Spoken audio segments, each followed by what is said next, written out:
Estamos de volta aqui na Rede Brasil de Televisão com mais um programa Papo Reto, sem mimimi. Aqui a conversa é franca mesmo e hoje eu tenho a felicidade, poderia dizer, um sonho que eu, como um calouro aprendendo comunicação, ter a oportunidade de ter um papo reto, sem mimimi, que é o nome do nosso programa, com dois consagrados comunicadores que fazem parte da história do jornalismo, da comunicação no Brasil. Veja quem são os nossos convidados de hoje. Hermano Henning e Ney Gonçalves Dias trazem décadas de experiência jornalística à bancada do RB Notícias, exibido diariamente às 7 da noite aqui na Rede Brasil de Televisão. Hermano e Ney nasceram em pequenas cidades do interior de São Paulo e Minas Gerais, respectivamente, mas ganharam o Brasil e o mundo através de suas reportagens emblemáticas em fatos que mudaram os rumos do país e do planeta. Hoje, são considerados grifes do jornalismo e a cada notícia e opinião emitidas fazem o telespectador refletir sobre a sociedade em que estamos inseridos. Pois é, minha gente. Hoje o desafio que a direção da Rede Brasil de Televisão me colocou é muito grande. Entrevistar Ney Gonçalves Dias e Hermano Henning. Amigos de muitos anos, mas primeiro o meu agradecimento de poder aprender aqui na Rede Brasil com vocês, o sucesso que são. Ney, como é que você vê o momento hoje da sociedade brasileira, o papel da imprensa, essa velocidade da comunicação das redes sociais? Está diferente fazer o trabalho de levar informação e credibilidade para a população brasileira? Senador, prazer, é uma honra estar com o senhor aqui. O senhor coloca um problema aí que é hoje um problema universal. Esse problema está colocado no mundo inteiro. Por quê? Porque nós temos uma evolução científica, tecnológica, com um dinamismo e uma rapidez superior ao desenvolvimento da sociedade. Não brasileira, da sociedade de um modo geral. O senhor vê que nós estamos no 4G e já está chegando aí o 5G, que vai revolucionar. O leilão é em abril. Nós não temos meio século de TV digital e já estamos na inteligência artificial. E a sociedade humana evoluiu? Como é que a sociedade evoluiu? Vamos aos vizinhos daqui. Evoluiu na Bolívia? País rico, senador. A Bolívia é um país rico. O presidente que foi golpeado lá derrubou a miséria de 50% em 15 anos. A Bolívia, junto com o México, foi o país que mais cresceu nessa parte da América. Cresceu a média de 5% ao ano. Aí, então, o governo da Bolívia resolve combater a corrupção da polícia e a polícia resolve defenestrar o presidente da Bolívia. O Chile, que o Brasil pretendia ser no futuro e que vai ser. O Brasil vai ser o Chile a médio prazo, o senhor vai ver manifestação de rua, porque a curto prazo nós vamos ser a Argentina, se continuar como está. Essa polarização que está aí, senador, é a mesma do peronismo de 70 anos. A Argentina tem Perón e anti-Perón. Perón populista, anti-Perón conservador. É o que está aqui. É a polarização do Bolsonaro contra o Lula. Agora, eu vou dar uma modesta sugestão ao senhor, porque o senhor que é pré-candidato, meu irmão, você não está sabendo, mas ele é pré-candidato ao governo de São Paulo em 2022. Eu vou dar uma sugestão para o senhor. O senhor é bem informado, hein? Tem 30%. Nem eu sabia disso. O Lula tem 30%, o Bolsonaro vai ter 30%, tem 40%. Se o senhor entrar nesses 40%, o senhor vai ser o sucessor de João Dória. Hermano Henning, Olha.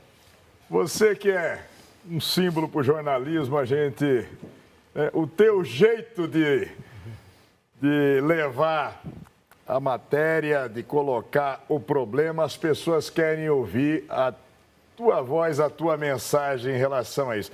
Como é que você sente esse momento do nosso país, esse momento e a importância do jornalismo, do bom jornalismo, da defesa da liberdade de imprensa no nosso país como um fator de evolução da nossa sociedade? Senador, olha, antes de mais nada, eu gostaria de dar-lhe boas-vindas aqui ao nosso meio, ao nosso convívio. É uma honra para nós todos aqui, tanto a mim quanto ao Ney, tê-lo entre nós, apresentando esse programa, que já mostra resultados, sabe? É algo muito bom entre nós. Eu não concordo muito com o Ney, não. Eu vejo um futuro um pouco diferente para o Brasil. Eu sinto que as coisas vão caminhar de uma forma ou de outra. Nós vamos chegar lá. Mudou realmente o exercício da profissão de jornalista em função da nova tecnologia que surgiu, né? O celular, imagine, a gente preparar um material no Iraque, no Irã, no Líbano, não é? Enfim, no Oriente Médio, ou mesmo na África, em Angola, a Revolução, a Guerra Civil que transformou aquele país. Nós usávamos até pouco tempo atrás, eu fui participante dessa fase do jornalismo, um telejornalismo brasileiro, a gente usava uma tecnologia que dava trabalho, não é? Nós íamos realizar um material com no mínimo 4 pessoas, 3 pessoas, um segurando o gravador, um na câmera, o outro na luz, fazendo iluminação, um editor. Fazíamos televisão com filme de cinema, com celuloide.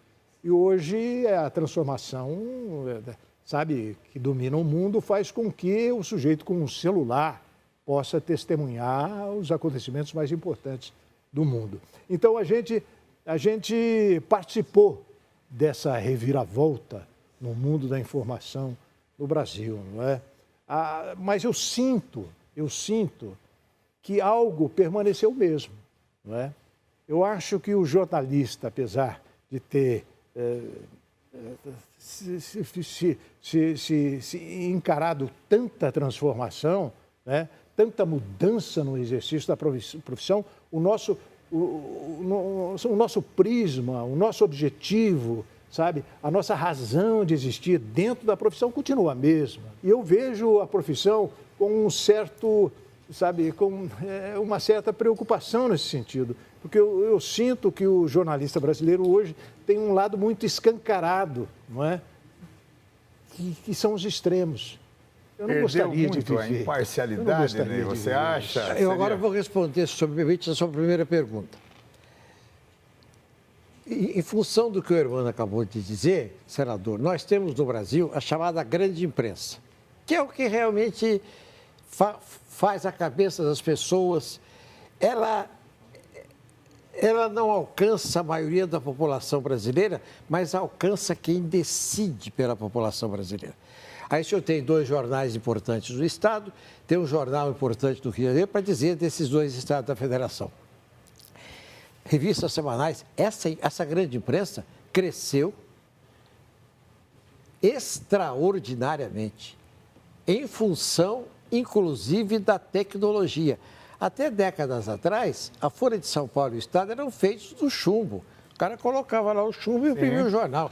Hoje a Folha coloca uma notícia lá na Campos Elíseos, da Barra Funda, e vai imprimir lá em Osasco.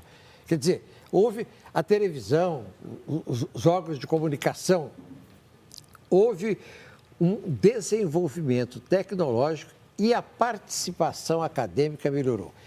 O senhor hoje pega os jornais e tem 2 coisas nos jornais que a pessoa não lê e que é a grande contribuição da inteligência brasileira. São os artigos de colaboradores. Todos os economistas, cientistas políticos, empresários de destaque do país estão escrevendo semanalmente em colunas dos jornais e das revistas semanais. E outra coisa que eu vou sugerir a você, leia a opinião do leitor. Opinião do leitor. Você vai ficar abismado com o conhecimento e a profundidade das pessoas que escrevem diariamente para os jornais em função do assunto do dia que ela está comentando. É inacreditável. Evidente, você não vai saber se ele é juiz, promotor, policial, militar, porque lá só dá o nome, a cidade e o estado onde a pessoa escreveu. Mas são essas contribuições, porque aí já é uma contribuição crítica àquilo que foi publicado no dia anterior. São essas duas contribuições que eu chamo a atenção de você.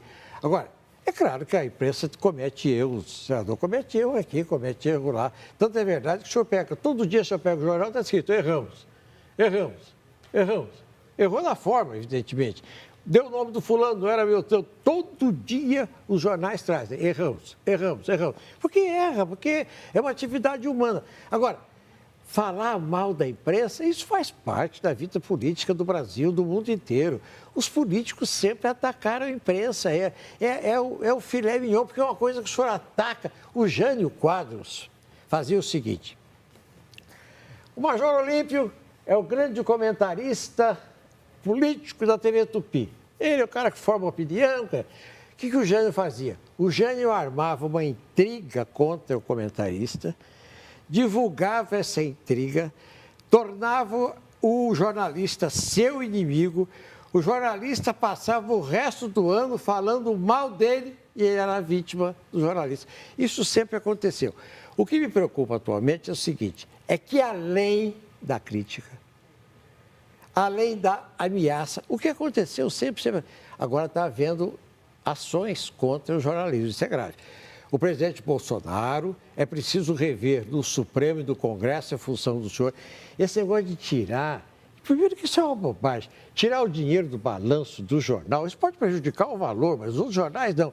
Mas, sabe, é um ato muito pequeno. Eu tiro a obrigatoriedade do balanço das empresas, dos grandes jornais, para colocar na internet gratuitamente, para prejudicar os grandes. Primeiro que não vai prejudicar os grandes jornais. Segundo, que é uma medida parcial.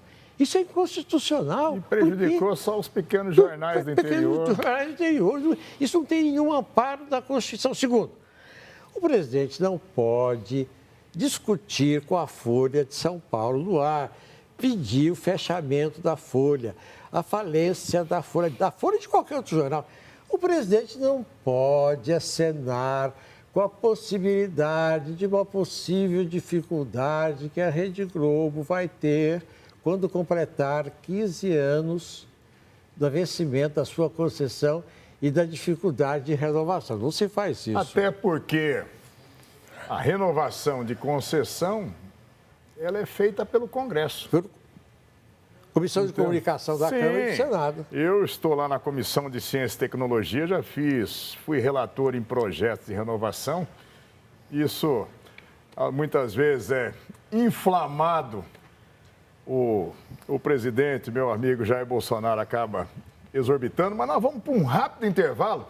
Isso aqui é uma aula, gente. Nós já vamos voltar rapidinho, porque está muito interessante aprender com esses dois monstros consagrados da comunicação brasileira, Ney Gonçalves e o Hermano Henning. Até já, um segundinho e já voltamos.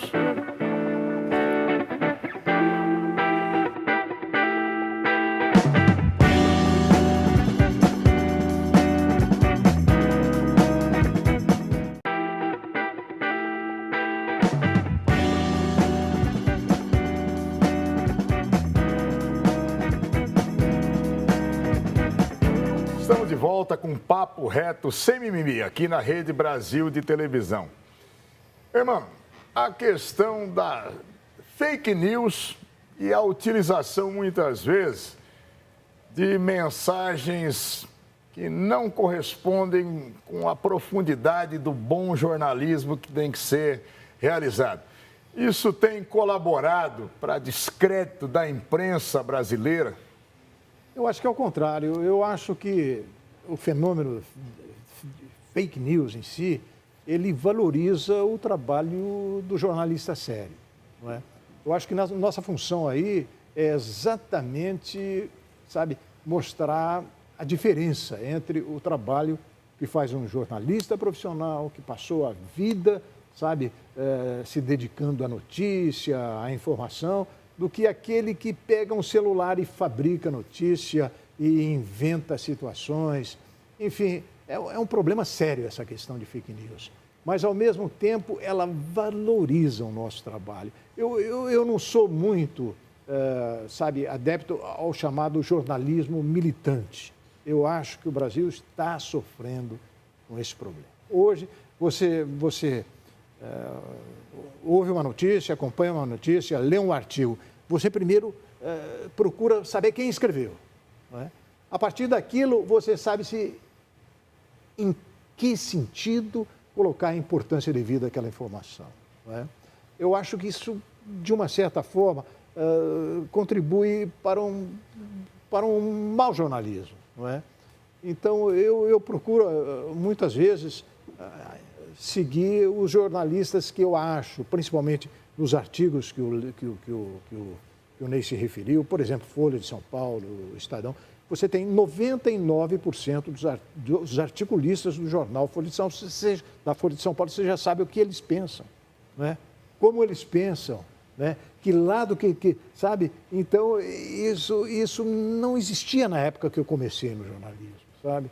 A gente, de uma certa forma, eu vou voltar àquela questão de você ser imparcial. Imparcialidade na informação, ela, no fundo, acaba não existindo, porque o jeito que você escreve, você vai dar o jeito teu que você fala, né? Eu vejo um grande instrumento de comunicação que é a TV Globo, né? E o principal telejornal do país, que é o Jornal Nacional, pelo semblante, pelo enrugar da testa, pelo jeito de pronunciar, você entende para onde que o âncora quer te levar, que é a informação que ele quer. Então, olha, sinceramente, eu acho que a gente, ao dar uma informação, de uma certa forma, mesmo que você não consiga, mas procura dar os dois lados, né? E eu acho isso importante. Eu acho que a gente está se esquecendo um pouco disso. Agora, como o senhor revelou aí, né, nesse momento, contou a fake news. Fake news é um problema sério. É um problema sério. Porque o menos informado acredita. E pode-se promover o chamado assassinato de reputações? Facilmente. De uma maneira muito fácil. E depois, para você, sabe, recuperar aquele prestígio que você merece, aquela honestidade que você possui, é problemático. Ser jornalista no Brasil é uma profissão de risco.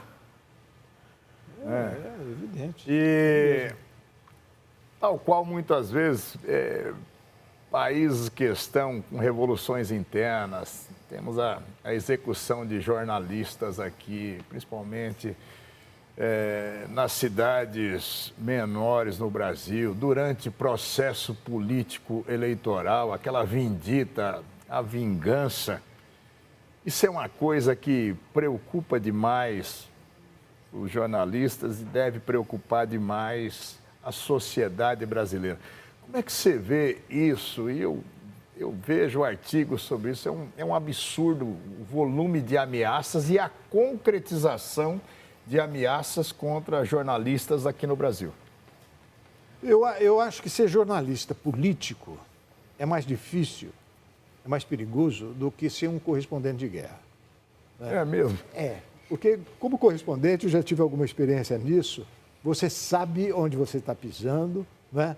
Eu já usei colete de prova de bala muitas vezes, mas o jornalismo político, eu não digo em centros como São Paulo, Rio de Janeiro, Brasília, eu acho que até a gente, de uma certa forma, está protegido pela circunstância, mas nesse Brasil grande, no interior do Brasil, sabe, às vezes eu me espanto, aquele grupo Repórteres Sem Fronteira, os jornalistas investigativos, quantos jornalistas das emissoras de rádio aí por esse Brasil foram assassinados, sabe? Isso existe, evidentemente. É como a profissão de policial também. Agora, é uma profissão também que fala pela sociedade, né? É uma profissão que precisa existir, como o policial também é uma profissão que precisa existir, mas a primeira chance que o brasileiro médio, ou que grupos de brasileiros, os chamados conjuntos sociais, a primeira coisa que fazem é culpar o policial, não é? O jornalismo em si não tem muito esse problema da chamada culpa, não é? Mas é uma profissão de risco. Eu concordo com isso. Radialistas serem mortos durante a execução do programa. Você sabe que o radialismo, muitas vezes, ele é mais exercido no interior do Brasil do que propriamente o jornalismo escrito, não é? O jornal das emissoras de rádio, ele tem uma importância muito grande no Brasil. E em época de política, então, as acusações, isso existe muito. Mas eu quero crer que é algo, né, que acontece numa sociedade que nem a sociedade brasileira. Eu acho que ser jornalista, dependendo da situação, é uma profissão perigosa, não é, Ney? Exatamente. Você nunca sentiu isso, não, né, Ney? Não, mas eu concordo. Conhece gente que morreu em função disso. Concordo plenamente com o que você disse. Uma coisa, essa questão de obrigatoriedade do diploma, do jornalista ou não, até que ponto é o trabalho do articulista? Para começar, eu acho que o senador está conversando com 2 jornalistas sem diploma. Não, mas por isso não é. Eu nem ia falar. Senador, vou dizer uma coisa rápida para o senhor. Nós somos práticos e licenciados. Quando o senhor era jovem, lá no Barro Branco, tinha 2 repórteres em São Paulo que eram os melhores do Brasil e que estão na história. O Tico Tico e o Carlos Espera, que eram repórteres da Rádio Difusora, Sim. Tupi, Cultura e da TV Tupi. São repórteres que entraram para a história. O Carlos Espera, quando entrou no jornal, como todo mundo, o Hermano e eu, a gente entra como estagiário, então fica ali aprendendo uma coisa e outra coisa e tal. Então, o Carlos Espera vai lá, cumpre aquele negócio, tem um negócio que aconteceu lá no Santo Amaro. Aí ele ia lá, escrevia o artigo, a máquina, aí, no dia seguinte, ele notava que estava diferente. Ele falou, mas eu escrevi uma coisa, o jornal publicou outra. Aí ele foi lá e perguntou, mas sabe, tinha uns... Falou, mas você fez errado, a gente corrigiu. Aí o que ele fez? Ele começou a aprender com a correção como fazer a coisa direito. Muito bem. Aí ele achou que era melhor fazer rádio e televisão do que ficar escrevendo lá. Aí um dia a mãe dele, a senhora mãe dele, saudosa, disse o seguinte, se nós soubéssemos que o Carlinhos Espera se tornasse tão importante, a gente tinha ponhado ele na escola lá em Santo Amaro. Porque era assim que era feito o negócio. Esse negócio do diploma, evidentemente, o Hermano sabe que os maiores jornalistas brasileiros... porque é claro que uma formação universitária é bom para qualquer pessoa. É super importante. É super importante. Os jornalistas que eu conheço, o caso do Ney, o Ney é formado em Direito, eu também sou formado em Direito, nunca exercemos a profissão, nem parece que tem exerceu mas na minha época só existia uma escola de jornalismo no Brasil, que era a escola chamava-se Escola de Jornalismo Casper Libero, não é? Mas o jornalista, ele procurava cursar filosofia, o direito, eram sociologia. Então, essa foi quer dizer, o caminho para ser jornalista veio daí, mas muitos de nós não fizeram faculdade e escrevem muito bem. Né? Hermano, você hoje pega um garoto de 5 anos de idade, ele faz assim. 5 anos, 7 anos, ó, passa a mensagem. 7 anos de idade. Tem uns que não olham direito, ele sabe onde está o A, o F, já sabe de cor. E usa os 2 polegares, isso é incrível. Acontece o seguinte, senador, o maior dramaturgo brasileiro existente até hoje chamava-se Nelson Rodrigues. O Nelson Rodrigues escrevia no Globo e as suas peças com uma xícara de café frio, um cigarro no canto da boca apagado e 2 dedos da máquina de escrever. 2, só 2. Tem. Senador, o senhor hoje é a principal figura política do PSL em São Paulo, seguido pela deputada estadual, professora da Faculdade de Direito, Janaína Pascoal. Isso se o Gil, o Eduardo e a deputada Joyce Hasselmann deixarem o partido. Por quê? O Gil, que é pré-candidato a prefeito, vai ficar com o grupo Bolsonaro. O deputado Eduardo, evidentemente, fica com o grupo Bolsonaro. A deputada federal Joyce Hasselmann, que é vice-presidente, que é deputada federal pelo PSL e é pré-candidata à Prefeitura de São Paulo, ela está sendo cogitada para ser vice do Covas em 2020. É bem provável que ela até aceite. Então, o senhor vai ficar sozinho aqui, tomando conta do PSL, no estado mais importante da federação. O senhor já começou a trabalhar para reconstruir o partido aqui? Sabe por quê? Porque o pessoal que saiu do seu partido já está trabalhando para o outro. O senhor está trabalhando mas aqui. eu acho que a gente tem que perguntar, o senhor fica no PSL original? Fico no PSL. Vou continuar apoiando projetos e pautas do amigo Jair Bolsonaro, mas ele é quem fez a opção de sair. Nós estamos num processo de reconstrução do partido em São Paulo e vamos consolidar essa reconstrução. E pode ter certeza, nós vamos ter coisa boa. E a Joyce Hasselmann, depois a gente vai comentar lá na frente. Ela vai ser a candidata do partido do PSL à Prefeitura de São Paulo. Qual que é o candidato do senhor, pré-candidato? O Datena ou a Joyce? O Datena é meu amigo, irmão. O Datena, quando eu presidia o partido em São Paulo, eu convidei o Datena, convidava todo dia. É que o Datena vai se definir, se ele se definir por aí para as urnas, isso lá em abril do ano que vem. Hoje, o cenário que o partido coloca como candidatura posta é a da Joyce. Não dá para cotejar em volume de votos o deputado Gil, com todo o respeito lá. Não dá, mas deve tomar até um outro caminho. Já anunciou isso, nós respeitamos. Nós, pelo PSL, não estamos encarando aqueles que estão fazendo a opção de irem para um outro partido ou formar um partido. Eu acho, meu amigo Bolsonaro, ele tá entrando num Titanic, vai naufragar na primeira viagem, que serão as eleições de 2020, se é que vai conseguir sair do porto. Mas esse é um outro momento, eles estão bravos ali. Adorei uma aula. Tem mais um negócio aqui, rapidinho, 30 segundos, produção. O negócio é o seguinte, a situação do senador Major Olímpio é a melhor possível, irmão. Ele vai presidir a candidatura a prefeito de São Paulo em 2020 e continua senador, irmão. Em 2020, líder do partido de São Paulo. Em 2022, irmão, ele continua senador e vai ser candidato a governador. Se ele ganhar, irmão, ele assume o governo de São Paulo. Ele assume o governo de São Paulo. Já foi. Se ele perder, ele continua no Senado. Estaremos juntos. Mas eu gosto mais de comunicação do que de política. E esse programa eu estava torcendo demais de estar com vocês, que vocês viram. São dois mestres, uma verdadeira aula. Obrigado à Rede Brasil de Televisão, obrigado a esses dois maravilhosos comunicadores daqui da Rede Brasil de Televisão. E aqui conosco o Papo é Reto, sem mimimi. Até o próximo domingo, estaremos juntos.